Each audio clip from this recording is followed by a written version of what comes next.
Coming up today, Korean author Han Kang and her British translator win the Man Booker International Prize for Fiction for Han's novel The Vegetarian. Officials from Korea and Japan are holding talks in Tokyo of the implementation of their landmark deal on Japan's wartime sexual slavery.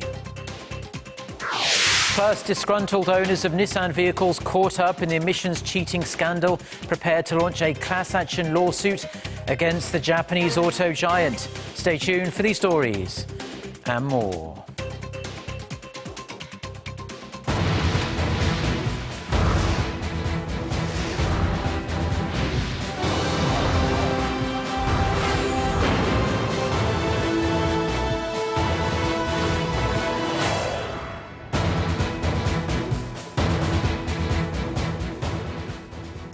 Hello, it's noon on Tuesday, the 17th of May. You're tuned in to our midday newscast here on Arirang TV. Thanks for joining us. I'm Mark Broom. It's been hailed by critics as mesmerizing, extraordinary and ferociously brilliant. And now Korean author Han Kang can add the ultimate endorsement to her novel, The Vegetarian, this year's Man Booker International Prize for Fiction. Han is the first Korean to ever win the prestigious award. Kim Mok-yeon has the details. The Vegetarian.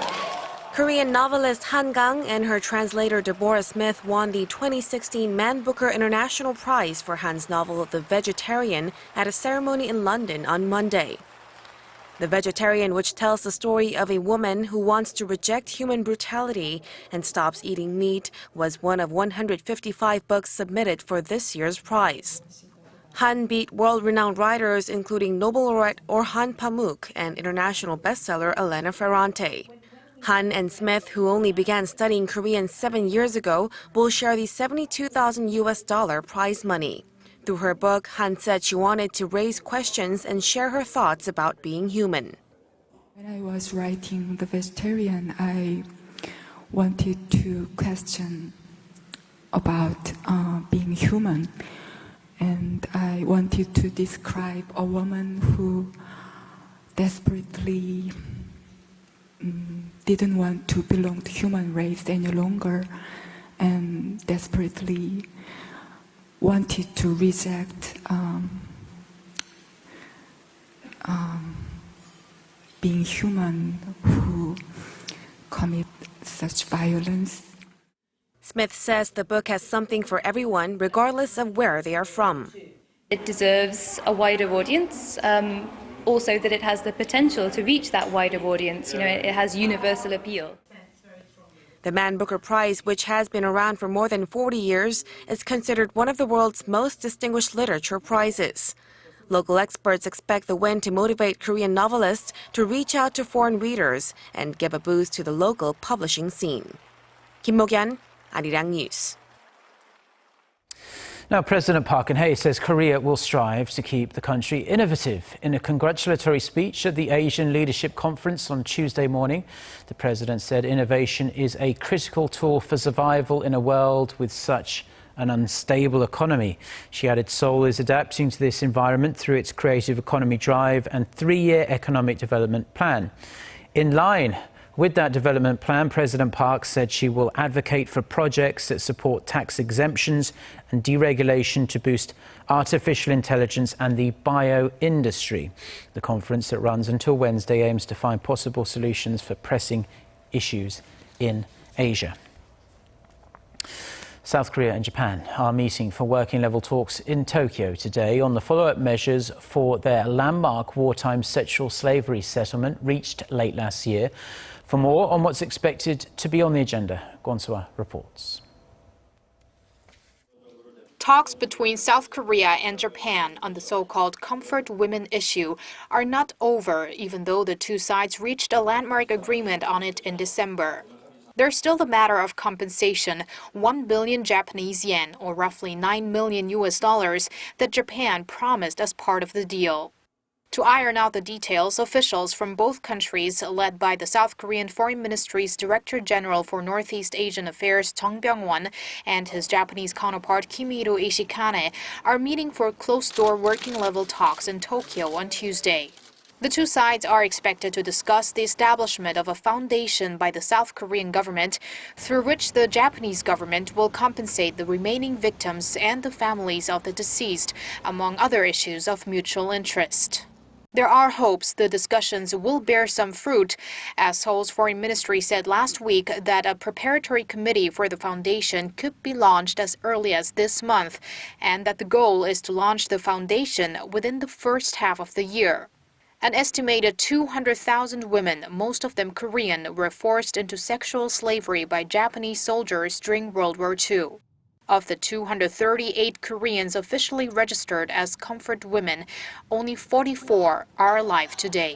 Kwon So-ah, Arirang News. The United States has issued yet another warning against traveling to North Korea, saying foreigners could end up being imprisoned for innocent actions. The warning itself is a bit more blunt than before after 2 Americans were detained in the north this year. Hwang Ho-jun reports.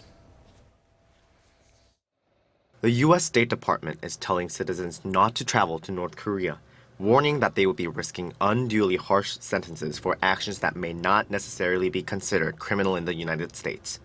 In a travel warning issued Monday, the State Department even listed examples of actions treated as crimes in the North, including showing disrespect to the country's former and current leaders. It also says foreign visitors can find themselves in hot water for merely taking photos and even for talking with the locals. Washington issued similar warnings in April and November last year. According to spokesperson John Kirby, this warning is a bit more specific and blunt than previous ones, reflecting the current tensions on the peninsula due to the regime's continued provocations. The warning comes after 2 Americans were sentenced recently in North Korea. In the last 2 months, the North sentenced Kim Dong-chul, a 62-year-old Korean-American businessman, to 10 years of hard labor on espionage charges, and college student Otto Warmbier to 15 years of hard labor for, quote, committing unpardonable espionage and trying to steal an item with the propaganda slogan. Both men admitted to their crimes, but many believe they were coerced. Over the past decade, 14 Americans have been detained in the North for extended periods of time without being formally charged with any crimes. The U.S. doesn't have formal diplomatic relations with North Korea, so isn't able to come to the aid of its citizens in the country, and can only work through the Swedish embassy. Hwang Ho-jun, Arirang News. Now staying with North Korea, and the regime is reportedly earning foreign cash by registering foreign vessels as North Korean ships. Voice of America reports that North Korea registered 6 vessels from Middle Eastern nations, including Iran and the UAE, from last year to March of this year. The report says the foreign shipping companies benefit from avoiding certain taxes, while Pyongyang gets the foreign currency it craves. The Voice of America points out that the practice is a clear violation of UN sanctions that ban not only North Korean ships operating under foreign flags of convenience, but also foreign vessels registering under North Korea. A number of people in South Korea are set to take legal action against Nissan following revelations the Japanese automaker cheated on emissions tests.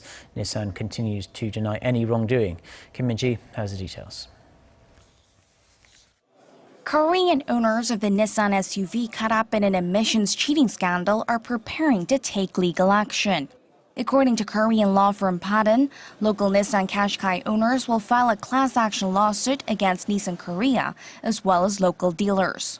The lawsuit will seek to cancel the contract for fraud and demand a full refund of the purchase price. For plaintiffs that wish to keep the car, it will ask for a recall, a deduction of the vehicle price, and compensation for manipulating performance and fuel efficiency. This comes a day after Korea's Environment Ministry accused Nissan of using a cheat device to manipulate emissions tests.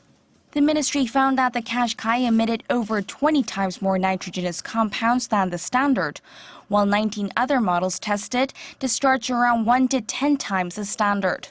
The ministry will order a recall of the Nissan vehicles, fine Nissan Korea $280,000 and suspend local sales of the SUV. However, Nissan has denied the allegations. It insists it has not and does not employ illegal defeat or cheat devices in any of its cars.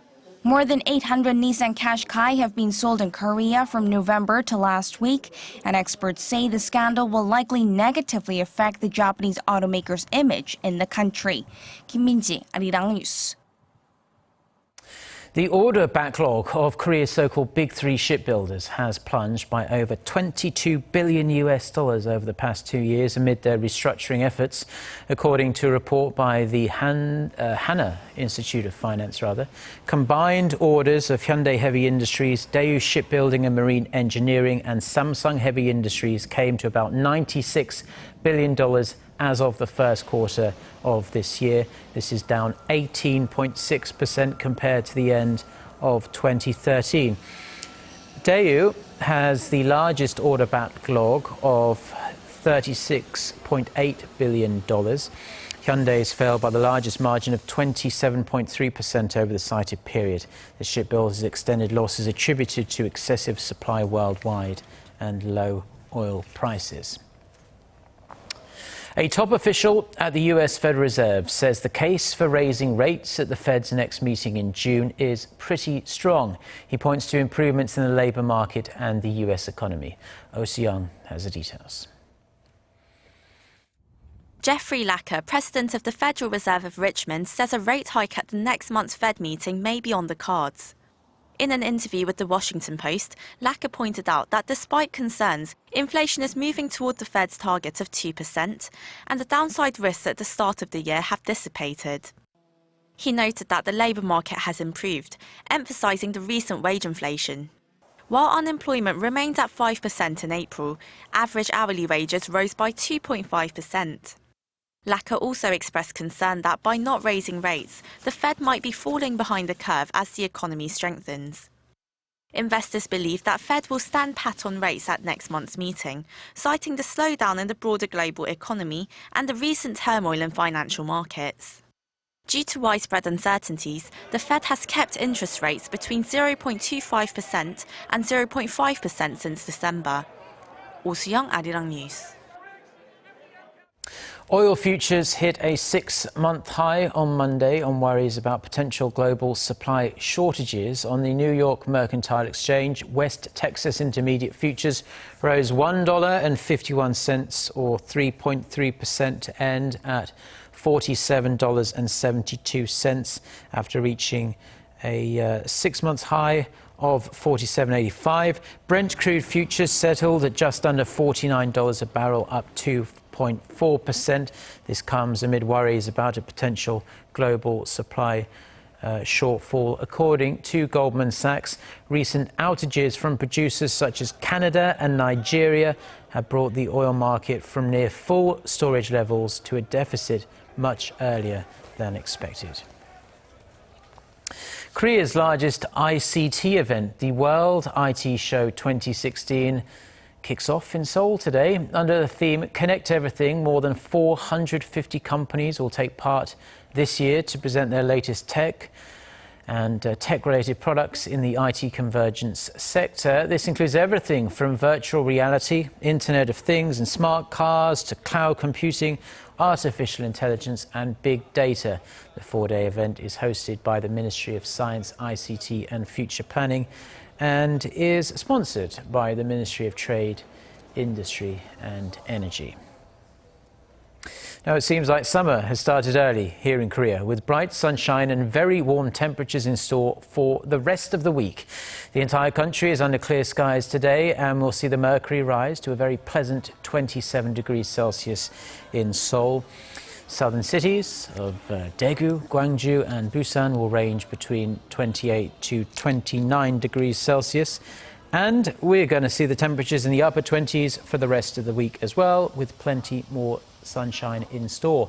However, a word of warning, since it is still only mid-May, the mercury will drop overnight. We'll see an overnight low of 12 degrees in Seoul, so keep that in mind if you're planning on staying out past sunset.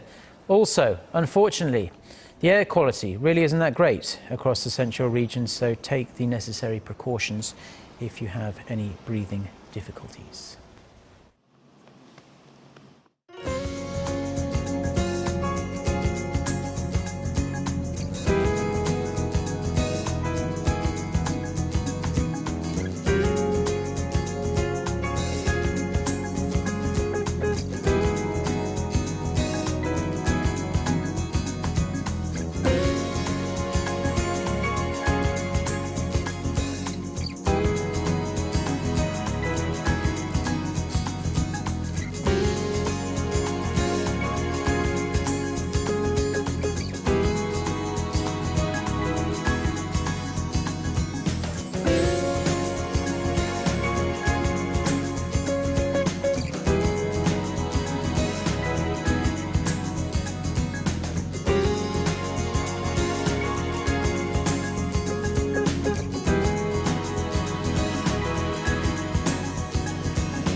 Well, that's all we have for now on this Tuesday lunchtime here in Seoul. I'm Mark Broom. Thank you as always for watching. We'll be back throughout the day with more newscasts. Our next scheduled bulletin coming up at 3 p.m. Korea time. So until then, goodbye.